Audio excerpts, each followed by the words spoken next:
दोस्तों, पुलिस वालों का काम सच में ही काफी ज्यादा मुश्किल भरा होता है। वो लोग एक छोटे से सबूत को लेकर पूरे के पूरे केस को सॉल्व कर देते हैं, जिस छोटे से सबूत को देखकर हम जैसे नॉर्मल लोग ये बात सोचेंगे कि ये किस काम का है, उसी चीज को पकड़कर पुलिस वाले हो सकते हैं पूरा का पूरा काफी सालों से बंद पड़ा केस सोल्व कर दें। और बिल्कुल ऐसा ही कुछ हुआ आज वाले केस में, जहां पर आम आदमी अगर होता तो वो यही सोचता कि ये तो बिल्कुल एक नॉर्मल चीज है, लेकिन पुलिस वाले अपने तरीके से अपना दिमाग लगाकर उस छोटे से सबूत से ही मुजरिम को पकड़ लेते हैं। लेकिन ऐसा यहाँ पर क्या हुआ था, मुजरिम कौन था, पुलिस वालों ने आखिरकार उसे किस तरह से पकड़ा, इन सभी चीजों के बारे में डिटेल से बातें करेंगे। लेकिन दोस्तों, उससे पहले मैं हूं नवीन और आप लोग देख रहे हैं ऑफबीट पॉडकास्ट का एक और नया एपिसोड। अगर अभी तक आप लोगों ने वीडियो को लाइक नहीं किया है तो वीडियो को लाइक करो, चैनल को सब्सक्राइब करो, क्योंकि इसी तरह की वीडियोस आगे भी आती रहेंगी।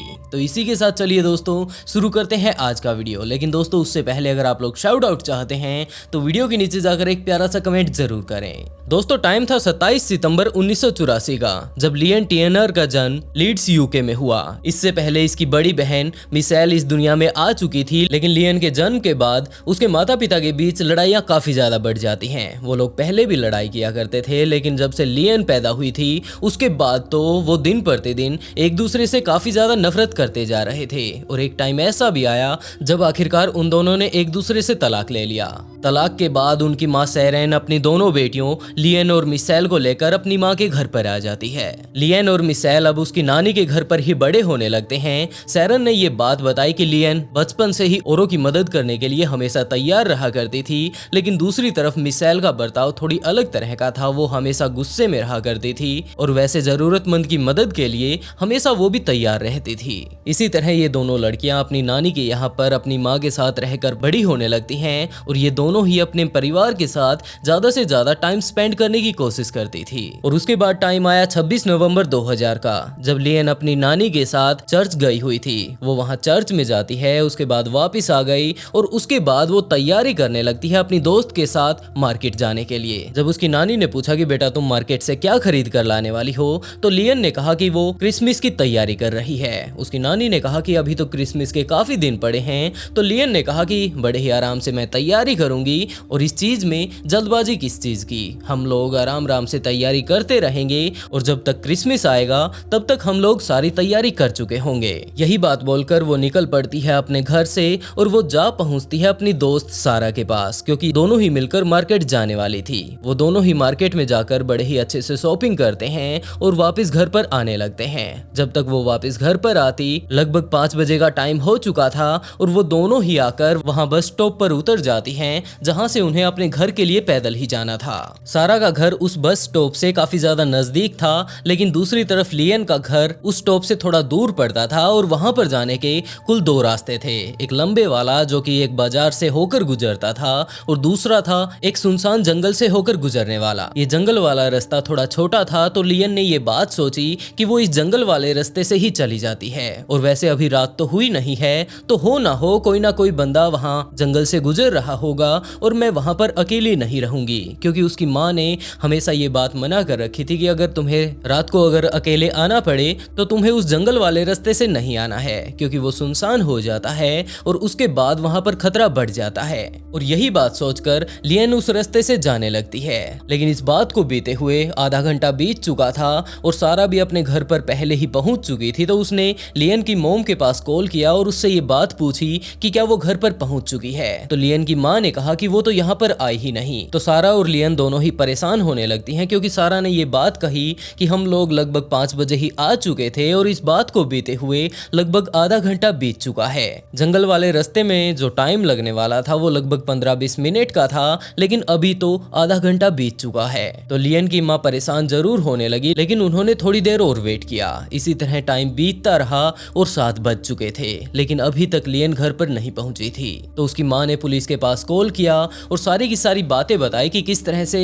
उसकी बेटी अपनी फ्रेंड के साथ मार्केट में घूमने के लिए गई थी, उसके बाद वो इस टाइम यहाँ पर आई और ये सारी की सारी चीज़ें पुलिस को उसने एक्सप्लेन करके बताई। पुलिस उसके घर पर आ चुकी थी और तब तक सारा भी अपनी माँ के साथ लियन के घर पर पहुँच चुकी थी कि आखिरकार वो लड़की कहाँ पर गई, और यही बात जानने के लिए पुलिस भी वहाँ पर आ चुकी थी। और उसके बाद लियन की खोजबीन शुरू होती है कि आखिरकार अभी तक वो घर पर क्यों नहीं आई। पुलिस वाले उस जंगल के रास्ते जाते हैं, वहाँ पर लियन उन्हें नहीं मिली तो उन लोगों ने बैकअप टीम को बुलाया और कुछ ही देर बाद वहाँ पर काफी सारे पुलिस वाले इकट्ठा हो गए। उन लोगों ने वहाँ टाउन में मौजूद काफी सारे और लोगों को भी बताया और धीरे धीरे कर रात होते होते ये पुलिस वालों की संख्या लगभग 200 तक पहुँच गई। और वहीं वहाँ पास में रहने वाले उनके पड़ोसी भी वहाँ पर आ चुके थे और यहाँ पर कुल लियन को ढूंढने वाले लोगों की संख्या 300 हो चुकी थी। वो लोग बैटरी, लैंप वगैरह लेकर लियन को ढूंढने की कोशिश कर रहे थे, लेकिन लियन उन्हें कहीं पर भी नहीं मिली। पुलिस वालों को लियन को ढूंढते ढूंढते लगभग एक दिन बीत चुका था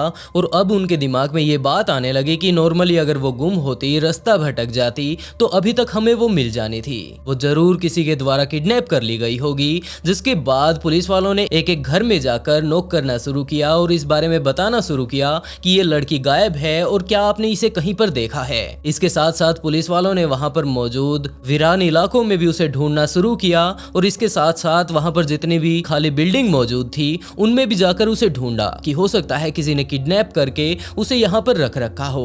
लेकिन पुलिस वालों के हाथ कुछ भी नहीं आया। पुलिस ने वहां पर मौजूद घरों में जाकर लोगों से पूछ लिया था, वीरान इलाकों में जाकर ढूंढ लिया था, जंगल का जितना भी एरिया था जहां पर पुलिस वालों को शक था कि यहाँ पर हो सकती है, उस सारे के सारे एरिया को ढूंढ लिया था। लेकिन लियन का नामो निशान पुलिस वालों को नहीं मिला। तो पुलिस वाले इस बात को डिटेल से उसकी दोस्त से पूछते हैं कि बेटा तुमने आखिरकार उसे आखिरी टाइम कहाँ पर छोड़ा था, तुम लोग कौन से बस स्टॉप पर उतरे थे और आखिरी टाइम वो कब था जब तुमने उसे अकेले छोड़ दिया था। तो सारा ने वो सारी की सारी बातें डिटेल से बताई कि हम लोग इस बस स्टॉप पर उतरे थे, इसके बाद हम लोग पैदल चले और आगे आकर यहाँ पर हम लोग अलग अलग अपने अपने रास्ते पर चले गए थे। और इस बारे में डिटेल से जानने के लिए पुलिस वालों ने लियन की बहन को लियन की जगह खड़ा किया और सारा को उसी की जगह और ये बात सारी की सारी दोबारा दोहराने के लिए सारा से कही कि तुम इसे उसकी बहन मानो और इसे समझा दो कि आखिरकार इसे क्या करना है। और वो सारी की सारी चीजें पुलिस वालों ने फिर से देखी कि आखिरी टाइम वो लड़की किस तरह से इस जंगल में चली गई थी और ये जो उसकी फ्रेंड है ये अपने घर पर किस तरह से चली गई थी।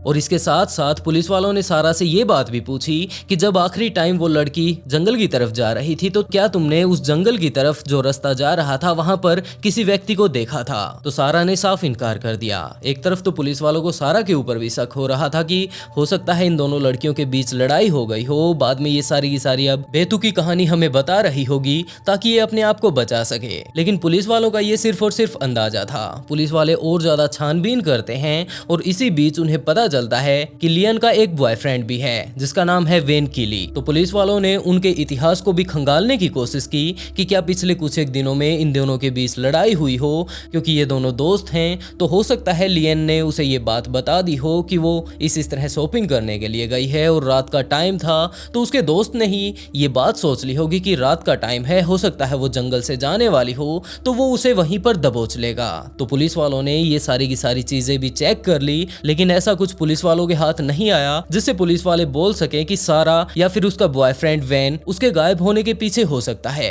ये इन्वेस्टिगेशन यूं ही चलती है और काफी दिनों तक चलती है, लेकिन रिजल्ट कुछ भी सामने नहीं आया। जिसके बाद 9 महीने बीत चुके थे, अभी भी ये मामला एक कोल्ड केस बनकर पड़ा हुआ था कि तभी पुलिस वालों के पास एक बंदे का फोन आता है। उसने ये बात कही कि जनाब जंगल में आ जाइए, यहाँ पर मुझे काफी ज्यादा एक अजीब चीज मिली है। जब पुलिस वाले वहां पर पहुंचते हैं तो उस आदमी ने बताया बताया कि जनाब मैं अपने कुत्ते के साथ यहाँ जंगल में घूम रहा था, जस्ट इसे घुमाने के लिए लेकर मैं आया था कि तभी यहाँ पर आते ही मुझे काफ़ी ज़्यादा गंदी स्मेल आने लगती है। मेरा कुत्ता भी उस तरफ काफ़ी बुरे तरीके से भौंक रहा था और जब हम लोग पर आते हैं तो हमें ये एक हरे रंग की थैली मिलती है। जिस तरह से इसे बंद किया गया है और जिस तरह की इसके अंदर से बदबू आ रही है तो हम लोगों को समझ आ गया कि जरूर इसके अंदर किसी न किसी तरह की गड़बड़ है। तो हम लोगों ने आपके पास कॉल कर दिया। हमें नहीं पता कि इसके अंदर क्या है, ये कचरे के ढेर में पड़ी हुई कोई सिंपल थैली है या फिर इसके अंदर कोई ऐसी चीज है जो कि आम लोगों से दूर रहनी चाहिए। तो आप लोग संभाल लीजिए, मुझे नहीं पता कि यहाँ पर क्या हो रहा है।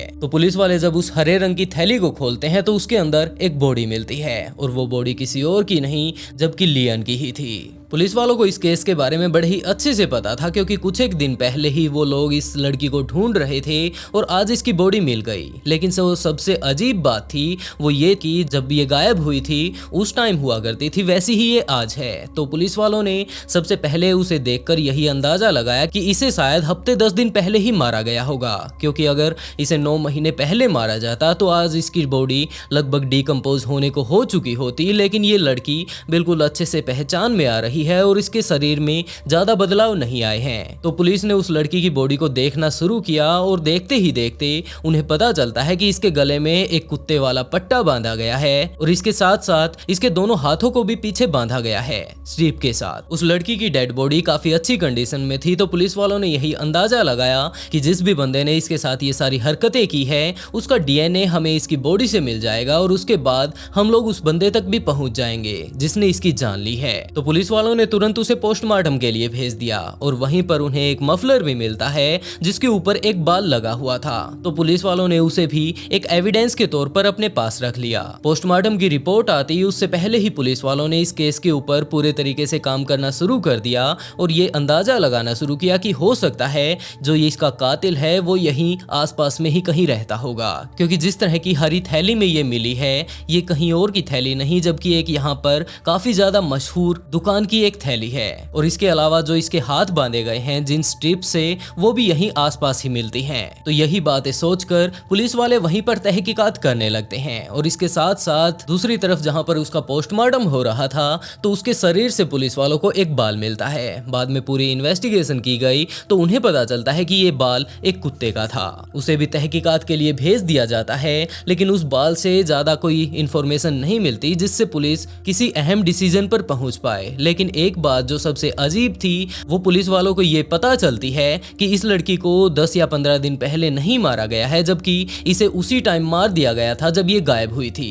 दरअसल इसकी मौत 9 महीने पहले ही हो चुकी थी और इसका शरीर ज्यादा डिकम्पोज ना हो इसके लिए इसे लगभग पिछले 9 महीनों से लगातार एक कूलिंग फ्रीजर में रखा गया था जिसके कारण इसके शरीर में कोई हलचल नहीं हुई और इसका शरीर बिल्कुल उसी टाइम जैसा रहा। तो पुलिस वाले अब तहकीकात करने लगते हैं उस मफलर के ऊपर और वहां से भी उन्हें एक इंसानी बाल मिलता है। तो उन लोगों ने डीएनए के लिए उस बाल को भी इन्वेस्टिगेशन के लिए भेज दिया और इसके साथ साथ उन लोगों का ध्यान जाता है उस कुत्ते वाले पट्टे के ऊपर जो कि उस लड़की को पहनाया गया था। तो उन लोगों ने वो पट्टा निकाला और ये जानने की कोशिश की कि आखिरकार ये किस कंपनी द्वारा बनाया गया है। उन लोगों ने उस कंपनी की डिटेल निकाली और उसके बाद जा पहुंचे उस कंपनी में कि इस तरह के पट्टे आप लोगों ने किन किन लोगों को बेचे थे। तो उस कंपनी ने बताया कि हम लोगों ने आपके स्टेट में ये पट्टे कुल 112 लोगों को बेचे हैं और हमें कोई अंदाजा नहीं कि वो कौन सा बंदा है जिसका पट्टा आप लेकर घूम रहे हैं। तो पुलिस वाले फिर से कंफ्यूजन में आ गए और वापस जब वो आने लगते हैं तभी कंपनी वाले बोलते हैं कि जनाब आप लोगों ने जो स्पेसिफिक जगह बताई है यहाँ आसपास में कुल 3 लोगों ने ये पट्टे खरीदे थे। वैसे तो कुल स्टेट में 112 पट्टे बिक चुके हैं लेकिन जिस जगह पर यह हादसा हुआ है वहां पर 3 लोग मौजूद हैं जिन्होंने ये पट्टे खरीदे थे और उन तीनों की डिटेल पुलिस वालों को उन लोगों ने दे दी। और उन्हीं तीनों में से एक जॉन टेलर नाम का बंदा सामने आता है जिसके ऊपर पुलिस वालों को शक होने लगता है क्योंकि ये जानवर पालने का काफी ज्यादा शौकीन था और इसके पास भी एक कुत्ता था। तो उन लोगों ने उसे अपने पूछताछ के लिए अपने पास बुलाया और उससे पूछताछ करनी शुरू की कि जनाब आप उस दिन कहां पर थे। तो उन्होंने ये बात कही कि मैं तो अपने घर पर था। और जब उन लोगों ने और ज्यादा डिटेल से बातें करना शुरू किया कि हम लोग इस तरह एक केस में आपकी मदद चाहते हैं तो जॉन टेलर ने ये बात कही कि जनाब आप लोग जिस केस के बारे में बात कर रहे हैं और जिस टाइम के बारे में बात कर रहे हैं उस टाइम तो मेरे पास कुत्ता था ही नहीं, उससे दरअसल 2-3 महीने पहले ही मेरे कुत्ते की मौत हो गई थी। तो पुलिस वाले फिर से कंफ्यूज हो गए कि यार चलो ठीक है आप वापस चले जाइए, लेकिन बीच बीच में जब हमें जरूरत होगी, पूछताछ करनी होगी तो हम लोग आपको बुला लेंगे, और अगर आप शहर से बाहर जाते हैं तो प्लीज हमें बता कर जाइएगा। तो यही बात बोलकर वो लोग उसे वापस उसके घर पर भेज देते हैं। तो पुलिस वाले बाकी 2 लोगों के बारे में भी तहकीकात करते हैं, लेकिन वहां से कोई खास रिस्पॉन्स नहीं मिलता। तो पुलिस वाले इसी जॉन टेलर के घर के आसपास आकर थोड़ी पूछताछ करने लगते हैं कि ये किस तरह का बंदा है। तो उनके पड़ोसियों ने बताया कि जनाब ये काफी ज्यादा अजीब बंदा है। दरअसल ये शिकार खेलने का काफी ज्यादा शौकीन है और ये शिकार खेलने के लिए जंगल में नहीं जाता, जबकि यहीं अपने घर पर ही खेलता है। शिकार के नाम पर इसने आज तक ना जाने कितने जानवरों की जान ले ली। दरअसल ये बाजार जाता है, वहां से खरगोश हुआ या फिर कोई और पक्षी हुआ, उसे खरीदकर अपने घर पर लाकर उसे बड़े ही बेरहमी से मार डालता है। और इसकी ऐसे ही खून खराबे वाली हरकतों के कारण इसकी वाइफ इसे डिवोर्स देकर काफी दिनों पहले ही जा चुकी है। तलाक से पहले हुआ कुछ ऐसा था कि ये अपने घर पर 2 उल्लुओं को ले आया था और यहाँ पर लाकर उनका शिकार खेलता। उससे पहले ही इसकी वाइफ इससे काफी ज्यादा नाराज हो गई और उसके बाद उसने ये बात कही कि जो ये तुम सारा का सारा खून खराबा घर पर करते हो ये अब और नहीं चलेगा। और इसी बात को लेकर इन दोनों की लड़ाई इतनी ज्यादा आगे बढ़ जाती है कि आखिरकार वो तलाक लेकर अपने बच्चों को अपने साथ लेकर यहाँ से चली गई। और उसके बाद तो ये बिल्कुल अकेला हो गया, जिसके बाद पूरा का पूरा दिन ये शिकार खेलने में अपना टाइम बिताने लगा। हाँ, इसके पास कुत्ते थे, लेकिन उनमें से भी अक्सर बीच बीच में कोई ना कोई कुत्ता गायब होता रहता था। बाद में ये और ले आता और उनमें से एक आधा फिर से गायब हो जाता। यही न्यूज दूसरी तरफ टेलीविजन पर भी चल रही थी और वो न्यूज देखकर ही एक महिला पुलिस वालों के पास आती है और उसने ये बात बताई कि जनाब वैसे तो इसकी शादी हो चुकी थी, लेकिन ये बंदा बाहर घूमने का काफी ज्यादा शौकीन था, लेकिन अकेले नहीं जबकि महिलाओं को अपने साथ रखकर। और जिस भी महिला को ये अपने साथ लेकर जाता उसे ये बड़े ही बुरे तरीके से टॉर्चर किया करता था, उसके दोनों हाथों को पीछे बांधकर। जिस तरह का अब ये केस चल रहा है और उस महिला की बॉडी जिस तरह से पीछे हाथ बंधे हुए मिलती है, इसी तरह की ये कारनामे पहले भी कर चुका है। और ये महिला कोई और नहीं जबकि वो थी जो कि इसके साथ बाहर इसी तरह से टाइम बिता चुकी थी। वो इसे भी एक टाइम में इसी तरह से बांध चुका था। तो पुलिस वालों को पूरा शक हो गया कि यार इसी बंदे में शक है। तो पुलिस जा पहुंचती है अब की बार उसके घर पर और वहां पर जाकर उससे पूछताछ करनी शुरू करती है। लेकिन अब की बार उस बंदे ने फिर से साफ इनकार कर दिया इस बात से कि हाँ जनाब मैं शिकार में थोड़ा इंटरेस्ट रखता हूँ, लेकिन इसका मतलब ये नहीं कि मैं कुछ इस तरह के कारनामे करूंगा। तो पुलिस ने उसकी पुरानी हिस्ट्री को खंगालना शुरू किया कि बेटा तूने इस तरह के कारनामे कर रखे हैं तो जरूर तेरे अंदर का शैतान कभी बाहर आया होगा। और तब पुलिस को पता चलता है कि ये आज से पहले काफी बार इसी तरह बहुत सी महिलाओं को प्रताड़ित कर चुका है। तो पुलिस वालों को शक हुआ और उन लोगों ने उसे अपने साथ ले लिया और अपने तरीके से उससे पूछताछ करनी शुरू की। जब उससे थोड़ी सख्ती से पूछताछ की गई तो उसने इन सारी चीजों के लिए हाँ भर ली और उसने एक ही बात कही कि जनाब हाँ वो सारा कुछ मुझसे ही हुआ था, लेकिन वो सारी चीजें मैंने जानबूझकर नहीं की, जबकि वो एक हादसा था। तो पुलिस वाले आते हैं उसके पास में, एक पानी का गिलास उसे देते हैं और उसके बाद कहते हैं कि अब अपनी पूरी की पूरी स्टोरी एक बार में हमें बता दो कि आखिरकार तुमने किस किस तरह के कांड उसके साथ रचे थे।